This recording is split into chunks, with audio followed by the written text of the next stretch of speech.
بسم اللہ الرحمن الرحیم۔ ناظرین بہت شکریہ آپ نے وقت نکالا یہ ویڈیو دیکھنے کے لیے۔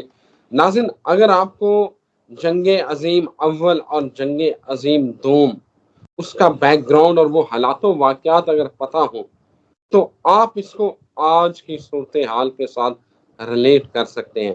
ناظرین مٹانے والی جنگ ہوگی، یہ مٹانے والی جنگ۔ کینیڈا، ہالینڈ اور امریکہ نے اپنے شہریوں کو کہا ہے کہ وہ ملک چھوڑ دیں۔ ناظرین یوکرائنی صدر کہہ رہے ہیں کہ ہمارے پاس زیادہ وقت نہیں ہے، اور خواجہ آصف نے بیان دیا کہ ہم گھس کے ماریں گے افغانستان میں جو دہشت گردوں کے ٹھکانے ہیں۔ تو آگے سے جواب آیا کہ پھر نتائج کے ذمہ دار آپ خود ہوں گے۔ سہیل شاہین طالبان لیڈر، انہوں نے بڑا دو ٹوک جواب دیا ہے۔ ناظرین آپ کو لگ رہا ہے کہ ہم جو ہے نا وہ شاید ویوز کے لیے یہ باتیں کرتے ہیں یا کوئی پیسوں کے لیے یہ باتیں کرتے ہیں؟ ناظرین ہرگز نہیں۔ ہمارا کام آپ کو بتانا ہے، آپ کو سمجھانا ہے اسٹرالوجی کی مدد سے۔ میں اسی لیے آپ کو کہا تھا کہ اگر آپ کو جنگ عظیم اول اور دوم کے بیک گراؤنڈ اور وہ حالات و واقعات اگر پتہ ہوں تو پھر آپ ان معاملات کو ریلیٹ کر سکتے ہیں۔ ناظرین بڑی خطرناک صورتحال بننے والی ہے، معاملات خراب ہونے والے ہیں، اور یہی بات پوچھیں گے دا ویری فیمس اسٹرالوجر محمد اسامہ علی سے۔ بزنس کنسلٹنٹ ہیں، ریلیجیس اسکالر ہیں۔ اسامہ صاحب یہ تو سکون نہیں آنے والا، لیکن یہ ایران کا یہ جملہ کہ یہ مٹانے والی جنگ ہے، کہ اگر جنوبی لبنان پر حملہ ہوتا ہے تو پھر جنگ نہیں ملیا میٹ ہوگا، اور امریکہ، آسٹریلیا، ہالینڈ نے کہا کہ بھائی وہاں سے نکل آؤ، وہاں پہ اب جنگ ہونے والی ہے۔ کیا دیکھ رہے ہیں اب؟ بسم اللہ الرحمن الرحیم، الحمدللہ رب العالمین، اللہم صلی علی محمد وآل محمد۔ دیکھیں، یہ میں سمجھتا ہوں کہ دو چار اب مجھے لگتا ہے کہ ہمارے ویورز کے لیے ہر پروگرام میں ہونے بہت ضروری ہیں، تاکہ ان کے دماغوں میں وہ تحرک پیدا کیا جا سکے جو کہ جمود کا شکار ہو گیا کسی نہ کسی ریزن سے۔ اب اس میں دو چار باتیں پہلے پوائنٹ سمجھ لیں کہ کسی بھی دنیاوی شخص کی پاور یا طاقت کا انحصار اس کی سب سے پہلے بنیادی تعداد پہ ہوتا ہے۔ اگر ایک جنگل میں ہو، ایک قبیلہ تعداد میں زیادہ ہو، ایک کم ہو، تو ڈیفینیٹلی زیادہ تعداد والے کو نمبر کی برتری ہوگی، یعنی کہ اس کے طاقت زیادہ ہوگی۔ اس کے بعد دوسری بڑی طاقت مانی جائے گی اس کے ریسورسز، اس قبیلے کے، کہ اس کے پاس اجناس کتنی، سٹاک کتنا ہے، اس کے پاس پانی ہے، اس کے پاس فوڈ ہے، جانور ہے، مال کتنا ہے دنیاوی زندگی بسر کرنے کا۔ تو ڈیفینیٹلی جس کے پاس مال زیادہ ہوگا اس کو برتری ہوگی۔ تیسری اس کے بعد ہوگی کہ اگر ان کے پاس ان میں سے کسی ایک کو حکمت ہو، یا اس کے پاس کوئی ایسا علاج ہو، کیور ہو ہیومن، تاکہ لوگ دوسرے قبائل کے اس کے پاس آئیں علاج کروانے یا اس حکمت سے فائدہ اٹھانے، یا نالج، تو پھر وہ سب سے زیادہ طاقتور گنا جائے گا۔ ان تین کرائیٹیریاز میں جو ہے اس وقت آپ کے سب سے زیادہ جو فال کرتی ہے نیشن، وہ آپ کی مسلمان نیشن ہے کہنے کو، جس کے پاس دنیا کا سب سے زیادہ بڑی کمپنی، جس کے کئی ملکوں سے بڑے بجٹ ہیں، وہ ارامکو ہے۔ اسی طریقے سے آپ کی جتنے بھی 56 اسلامی ملک کا اگر ٹوٹل جو ویلتھ اور اس کا انڈیکس لگایا جائے تو پوری دنیا کچھ بھی نہیں بچتی، کسی کے پاس کچھ نہیں۔ آج امریکن اور بڑی بڑی اکانومی صرف ہماری مسلم کی جو پیسہ ہے، جو انویسٹمنٹس ہیں، اس پہ چل رہی ہیں۔ کل میں اس کا فائنل دیکھنے کا اتفاق ہوا، جو ساؤتھ افریقہ اور اس کا جو چل رہا تھا انڈیا کا، تو میں اس کے سائڈوں پہ دیکھ رہا تھا، تو جو اسپانسر تھا وہ ارامکو تھا۔ میں سوچ رہا تھا کہ ارامکو کیا ضرورت پڑی کرکٹ میں انویسٹ کرنے کی یا اس کو مارکیٹ کرنے کی، وہ خود ایک بہت بڑی کمپنی ہے۔ اس کا مطلب ہے یہ صرف فٹیگ کے طور پہ یا ایک اس کے طور پہ کیا گیا ہوگا کہ چلے جی پہلا ہمارا ورلڈ کپ ہے، مہربانی کریں آپ سپانسر کریں، جبکہ ارامکو کسی اسلامی ملک میں ہم نے کبھی اس کا اشتہار نہیں دیکھا اس طریقے سے امدادن اشتہار لگا دیا ہو۔ ورنہ کرکٹ کے شائقین نے تیل تو ان سے نہیں لینا، ظاہری بات ہے کہ وہ ارامکو کی آگے کوئی سبسیڈریز ہوں گی یا دوسری کمپنی یا دوسرے برانڈ نیم سے کام کر رہے ہوں گے جو ہم جانتے ہوں گے۔ جس سے لیتے ہوں گے. اب اس سے اندازہ لگائیں کہ تعداد میں آپ لوگ، طاقت میں، ریسورسز میں، اور ڈیوائن ہونے کا دعویٰ آپ لوگوں کے پاس، افاقی مذہب ہونے کا دعویٰ، آخری لیٹسٹ ورژن ہونے کا دعویٰ آپ کے پاس. اس کے بعد ایسے کیا پرابلم ہو گیا کہ کوئی تحرک موجود نظر نہیں آتا. حالانکہ یہ کل سورج جمعہ کی ہم نے لاسٹ ٹائم بات کی، جمعے کے دن کی چھٹی کی لوگوں کی میں دیکھ رہا تھا، بعض اوقات انہوں نے کہا کہ کہ جی جمعے والے دن صرف اذان کی حد تک یہ بات ہے. بالکل بھی نہیں ہے ایسا. جمعے سے پہلے اس کی تیاری ایسی ہے جیسے عید کی نماز کی تیاری ہے. اس کے سے پہلے سب کچھ ایسے ہی ہونا ہے جیسے ہونا ہے. اس کے بعد آپ فضل خدا کے لیے پھرتے ہیں. اور اسی میں جو اس سے سورۃ جمعہ کی تاکید ہے، اسی میں یبعثا، بعثت، ہم نے آپ کو مبعوث کیا یتلو آیات ہی، کہ آپ ان کو آیات کی تلاوت کروائیں، آیات کے پیچھے چلائیں. تو یبعثا بعثت کا بیسک مرزن آپ نے مبعوث کیا سمجھ لیا. اس کا بعثت کا مقصد یا مطلب جو ہے بیسیکلی وہ ہے بیکاروں کو کارآمد کرنا، رکے ہوں کو چلانا. اے نبی، ہم نے آپ کو بیکاروں کو کارآمد کرنے کے لیے بھیجا تاکہ آپ ان کو قرآن کے پیچھے پیچھے چلائیں، اس کی آیات کے پیچھے پیچھے چلائیں، نہ کہ یہ سننے اور تلاوت کے لیے کہ ان کو رٹے لگوائیں. اور اس بات کو اگر آپ سمجھ لیں تو کوئی بھی شخص جو اس وقت بیکار ہے یا کنٹریبیوشن نہیں دے رہا یا ایکٹیو رول پلے نہیں کر رہا، اس کا اس نبوت کی جو ذمہ داری بیسیکلی تھی اس سے کوئی تعلق نہیں ہے. اب اس کو آپ فتوے لگائیں، کفر کے کہہ لیں، جو مطلب کرنے ہیں کر لیں، جو سمجھ آتی ہے وہ کر لیں، لیکن اس کا بعثت سے کوئی تعلق نہیں ہے، کیونکہ بعثت کا مطلب ہی بیکاروں کو کارآمد کرنا تھا. اب یہ 56 اسلامی ملکوں کے اندر اگر آپ کو کوئی تحرک نہیں مل رہا، مطلب یہ کیا مشکل تھا کہ آج بھی ہم سیاسی الیکشن اور اس پہ لگے ہوئے ہیں کہ الیکشن ہو نہ ہو، پھر بھی میچ چلے ہیں، پھر بھی ورلڈ کپ ہوئے ہیں، پھر بھی ہماری ٹیمیں گئی ہیں، پورا مسلم دنیا میں مطلب اس کی وہ ایک لہر ہونی چاہیے تھی. آخر ایسی بے حسی کیسے آ گئی؟ یہ ایسے نہیں آئی، یہ بڑا ٹائم لگا ہے. آپ لوگوں کو فرقوں میں توڑا گیا ہے، فرقوں سے پھر آپ لوگوں کے دماغوں سے پیمانے ختم کیے گئے ہیں. اب آپ کے دماغ کے اصل میں پیمانے ہی ختم ہے. حالانکہ قرآن تھا پیمانہ جس سے آپ نے فیصلے کرنے تھے کہ بھی جس کے اندر ایرر آ جائے، جب کوئی کنفلکٹ آ جائے تو اپنا وہ پیمانے کو ٹھیک کرنے قرآن کے پاس لے آنا. یہ ہے میزان، اس سے برابر کرو گے، دماغ ٹھیک کرو، پھر لے جاؤ. یوں ہم نے کرنا تھا، لیکن وہ ہم نے کیا نہیں بیسیکلی. اب یہ جو آپ بتا رہے ہیں، جو آپ تو وہ خبر دے رہے ہیں جو کہ ہم بہت پہلے سے دے رہے ہیں. آج جو آپ نے ایران کی سٹیٹمنٹ کا بتایا سر، یہ تو آج سے 6 ماہ پہلے کی میری ویڈیو دیکھیں، جب میں نے کہا کہ اسرائیل کے خاتمے کے لیے یہ شروع ہوا ہے، عرب کے جو ہے سر لینے کے لیے شروع ہوا ہے. یہ سارے کا سارا خطہ پورے کا پورا انرسٹ میں جانے والا ہے، کئی ملک آنے والے ہیں. اچھا پھر آپ لوگ کہتے ہیں درمیان جی وہ تو ٹھنڈا ہو گیا معاملہ، آپ نے سنسنی پھیلائی ہوئی ہے، وہ ٹھنڈا ہو گیا. پھر اب یہ بات ٹھنڈی ہوتے ہوتے کہاں چلی جاتی ہے؟ اچانک بائیڈن نیتنیاہو کو کہہ رہا ہوتا ہے کہ ہم تمہیں مدد نہیں کریں گے، پیچھے ہٹو، یہ کرو وہ کرو. اچانک وہ کہہ رہا ہوتا ہے کہ ہم حماس کے خاتمے تک رہیں گے. یہ ہوتا کیا پھر رہا ہے؟ تو بیسیکلی اپنے دماغوں کا علاج کروائیں، کیونکہ آپ لوگوں کی جو حصے ہیں وہ جانوروں سے بھی اب کم ہو چکی ہیں. جانور ہم سے جو ہے، جیسے ہماری کوئی ایک حص زیادہ ہوتی ہے، شاید سنا ہے جانوروں سے، لیکن مجھے لگ رہا ہے اب ایک کم ہو چکی ہے. کیونکہ اب جانوروں کو تو پتہ چلتا ہے خطرے کا، جانوروں کو تو فرشتے بھی نظر آتے ہیں، دوسری مخلوق بھی نظر آتی ہے، ان کی حصے سارے کام کر رہی ہیں. لیکن یہ ہم جن گھروں میں جا کے رہتے ہیں، عموماً اب کل ایک کیس دیکھ رہا تھا جی، ہم جس گھر میں شفٹ ہوئے ہیں 1 سال سے میاں بیوی کا جھگڑا ہے، بچی ہماری ریبلس ایٹیٹیوڈ دے رہی ہے، ڈرگز میں شروع ہو گئی ہے. یہ یو کے کی کہانی ہے. تو ابراڈ میں آپ لوگوں کو یہ اندازہ ہونا چاہیے کہ بھائی اگر یہ جانوروں کو ان مخلوقات کا پتہ چلتا ہے تو بطور مسلم تو آپ زیادہ ڈیوائن تھے، آپ کے پاس زیادہ ڈیوائن ٹیسٹ تھے، آپ کو زیادہ اچھا پتہ لگنا چاہیے کہ یہ انہی شیاطین میں آپ جا کے بس گئے ہیں.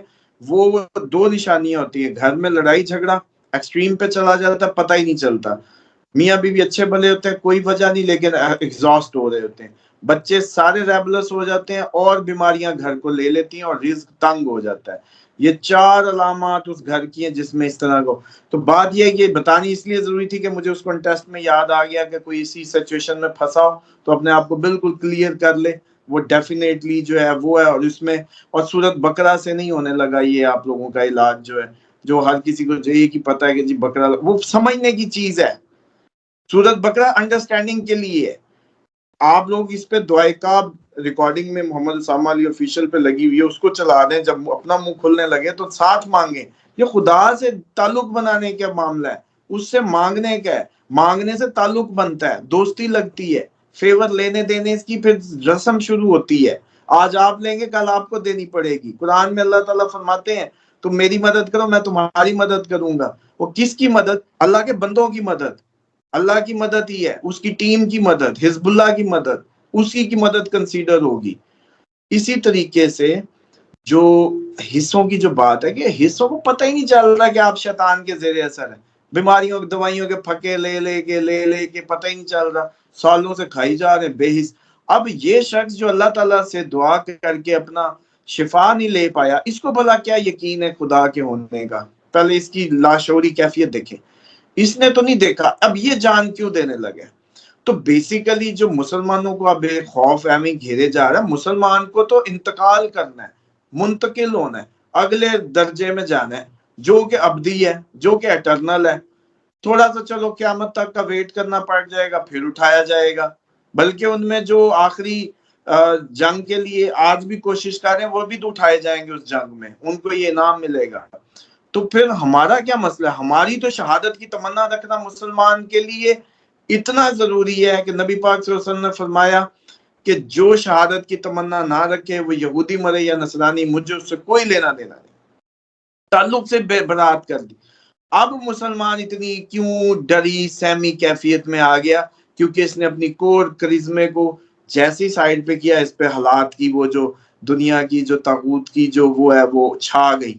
بیسیکلی اس کو صرف اتنا ذہن بنانا ہے کہ واقعی میرا مالک کارساز ہے, واقعی زندگی موت اس کے ہاتھ میں, واقعی رازق وہ ہے, واقعی شافی وہ ہے. بس جس دن اس کے دماغ کے اندر توکل اللہ بیٹھ گیا, اس دن یہ ساری فکروں سے آزاد ہو جائے گا, اس کو غیرت بھی آ جائے گی. اب جو آپ نے اس کی خبر سنائی, یہ جو یوکرائن کی اور رشیا کی, وہ بھی آپ کو بتا چکا ہوں کہ یہ جنگ بھی آپ کو بڑھتی ملے گی اور انتہائی بڑھتی ملے گی. اور اس میں بھی آپ نہیں دیکھیں گے کہ کسی قسم کا کوئی بھی جو میں نہیں سمجھتا ہے کہ اس کے اندر کہیں بھی کوئی کمی آنے کے لیے یہ بھی شروع ہوئی ہے. یہ آپ لوگوں کو پتہ ہی نہیں چل رہا کہ یہ ساری جنگیں آپ لوگوں کے سر پہ آ رہی ہیں, یہ رسی کے سروں کو آگے لگ گئی ہیں, یہ اب بم پھٹنے ہیں. آپ لوگ ابھی بھی مست پھر رہے ہیں, بڑی بھی ابھی بھی امیدیں ہیں. اسامہ صاحب, الارمنگ سچویشن جو ہے, جو خطرناک صورتحال ہے, وہ یہ ہے کہ ایک طرف افغانستان ہمارا ہمسایہ ہے, ایک طرف بھارت ہمارا ہمسایہ ہے, اب بیچ میں ہم ہیں. اوپر سے ہمارے حالات دیکھیں نا, مہنگائی, بے روزگاری, ہم تو مرے پڑے ہیں. اور پھر اوپر سے دیکھیں وزیر دفاع ایک ذمہ دار پوسٹ ہے, ذمہ دار. اور پھر دونوں طرف سے مطلب یہ آپ کو کیا لگ رہا ہے, یہ ان تین ملکوں کا سینیریو کیا بن رہا ہے, بھارت, پاکستان, افغانستان, یہ ذرا ذائقہ بتائیں ہمیں کیا بنتا ہے. ایک جنگ ہوگی, دونوں کٹھی نہیں ہوگی, یا افغانستان سے ہوگی یا انڈیا سے ہوگی. ٹیون اپ کیونکہ یا وہ قوتیں کریں گی یا یہ قوتیں کریں گی. ہماری رجیم کس کی سائڈ پہ ہوتی ہے اور کس کے خلاف ہوتی ہے یہ میٹر کرے گا. عمران خان آ جاتے ہیں تو انڈیا سے جنگ ہوگی, اگر یہی رجیم رہتی ہے تو افغانستان سے جنگ ہوگی.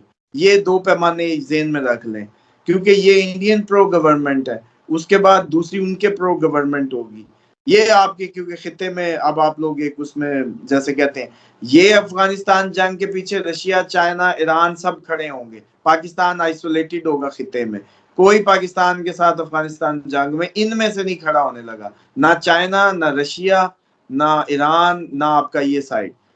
اس میں ہو سکتا ہے انڈیا آپ کی مدد کر دے افغانستان جنگ میں, لیکن اگر آپ کی یہ جنگ انڈیا سے ہوتی ہے پھر یہ سب مدد کریں گے آپ کی, یہ آپ کے جتنے بھی ہمسایہ ممالک ہیں. یہ رجیم چینج بیسیکلی آپ کی ہونی ہے اس 2-3 ماہ کے عرصے کے اندر, جو ہوپ نظر آ رہی ہے. اور یہ جن کو آپ رجیم سمجھتے ہیں یہ بےچارے پپٹس ہیں, اس کو نہیں کہتے رجیم. وہ ایک اس میں میسج کر رہے تھے کہ جی آپ نے رجیم چینج نہیں کھولی. میں نے کہا یہ پپٹس, وہ آ گیا وہ اتر گیا, اس کو رجیم نہیں کہتے. رجیم وہ ہے جو پیچھے بیٹھی آپریٹ کر رہی ہے.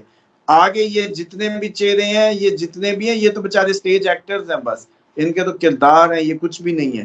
یہ تو بس سب پھینک تماشا دے کہ ان کی جو انہی کی نفسانی خواہشات نے ان کو اتنا مجبور کر دیا، اتنا غلام کر دیا کہ آج یہ اپنا آپ غیرت عزت سب بیچے بیٹھے ہیں. 3 بار وزیر اعظم بننے والا بھی رلتا پھر رہا ہے ادھر، حالانکہ اس ٹائم اس کی تصویریں لگنی چاہیے تھی دفتروں میں. مطلب ٹیکنیکلی اتنی عزت، 3 بار وزیر اعظم کسی ملک کا ہونا بڑی بات ہے، کہ اتنی کیپیبلٹی، اتنے بادام کھائے تھے، اتنا ایماندار، لیکن اتنا ڈیڈیکیٹڈ پرسن آج کنڈکٹر بنا پھرتا ہے پنجاب میں. مطلب کیا صورتحال ہے کہ یار تمہاری تو اس ٹائم تصویریں لگنی چاہیے تھی. تمہیں قدرت نے 3 بار عزت سے نوازا اس قوم میں، تم نے واپس کیا کیا؟ دوبارہ بھٹو کو پکڑ لیا.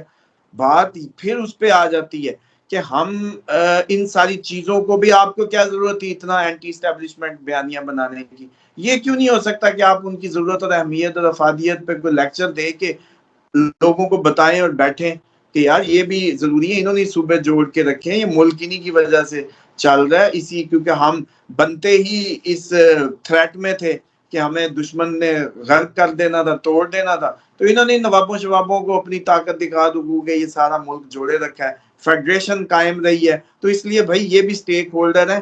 سب سے زیادہ نوکری کی تنخواہیں ان کی جانی ہوتی ہیں، کیونکہ سب سے زیادہ بجٹ معاملات ان کو چاہیے ہوتے ہیں، کیونکہ یہ آپ کا ایک رسک سٹیٹ ہے. یہ بنا ہی نفرت کی بنیاد پہ ہوا ہے، یہ 2 قومی نظریے پہ بنا ہوا ہے. یہ کوئی زمین کا بٹوارا نہیں تھا، یہ نظریات کا تھا. جیسے اسرائیل تھا، تو اسرائیل کا ڈیفنس پہ کتنا خرچ ہوتا ہے؟ تو ڈیفینیٹلی ہوتا ہے، ادھر بھی وہی رجیم ہوگی. تو یہ سمجھا کے بھی بات ہو سکتی تھی، لیکن یہ ٹارزن بن کے پہلے بیچ سب بولے ہیں کہ جی اسٹیبلشمنٹ، یہ فلانی، یہ کون نہیں بولا ان میں سے؟ لیکن آج کیا ہے؟ تو بات یہ ہے کہ خواجہ یہ آصف صاحب جو فرما رہے ہیں بیسیکلی سر، اے پی ایس پہ جب آپ لوگوں نے طالبان کو معاف کیا ہے نا، اس کی سزا ساری زندگی آپ نے بھگتنی ہے. جس قوم میں اتنی غیرت کا پیمانہ یا عقل کا معیار اس کا یہ ہو کہ آپ کے وہ معصوم بچوں کو آگے مار جائیں اور آپ پھر بھی کہہ دیں ہم بات کریں گے، اس دن بلڈوز ہونا چاہیے تھا. اور اس میں اے پی ایس میں بیسیکلی فوجیوں کے بچے میں سمجھتا ہوں عام سویلین سے شاید 4 زیادہ ہوں گے. لیکن کیوں نہیں فوج چڑھا دی گئی اس دن چڑھاتے کوئی ایتھیکل پیچھے برڈن ہوتا. آپ لوگ بیسیکلی سر، جب امریکہ کہے گا جہاد واجب ہو جائے گا، جب امریکہ کہے گا فتوے آ جائیں گے، یہی فضل الرحمان اور یہی سارے مولویوں کی دوڑیں دیکھیے گا، یہی ضرب مومن چھپنے لگیں گے، یہی آپ لوگوں کے مسجدوں میں اعلانات ہو رہے ہوں گے کہ مجاہد جا رہے ہیں افغانستان کشمیر، یہی سب ہونا ہے. لیکن ابھی کیونکہ امریکہ نے فتویٰ نہیں دیا، اس لیے آپ نے اپنا اے پی ایس کے بچے بھول گئے. آپ اب ساری زندگی غیرت کی بات نہیں کر سکتے، کیونکہ جب آپ بچوں کی لاشوں پہ ڈائیلاگ کر سکتے ہیں نا سر، اس کے بعد ان سے ڈائیلاگ ہو سکتا ہے. تو پھر خواجہ آصف صاحب اب بھی ہو سکتا ہے. پھر آپ اب یہ نئی فلم نہ چلائیں، کیونکہ اب امریکہ کی کیسٹ چینج ہو گئی ہے. آج امریکہ ادھر سے نکل گیا ہے، آج اس کی گریپ نہیں، اب وہ آپ کو آئی ایس اور اس سب سے ٹکرانا چاہتا ہے. خطے میں عدم استحکام، چائنا کا راستہ خراب کرنا چاہتا ہے، وہ چاہتا ہے کہ شاہراہ دیشم اور کراکرم اور یہ سارے. تو اب آپ یہ سارے ہیرو نہ بنے. اگر آپ لوگوں کی غیرت اس وقت نہیں جاگی، اصول بنتا تھا اس وقت، پوری قوم ہم آہنگ ہوتی، آپ میں ہر بچہ ساتھ ہوتا، اگر ان بچوں کے خون پہ یہ لوگ ڈائیلاگ نہ کرتے. آج کوئی دلیل ہی نہیں بچتی کسی بھی اس پہ کہ آج بات نہیں ہو سکتی. آج اتنی غیرت کے ڈائیلاگز نہ سنائیں. دوسری بات یہ ہے کہ یہ جو انڈین جنگ ہے یہ سیکول ہوگا چائنا جنگ کا. بیسیکلی پہلے ہم آئیں گے پھر چائنا انوالو ہوگا. ہونا یہی ہے، اس میں کوئی ابہام نہیں ہے کہ یہ جنگیں اب نہیں ہیں.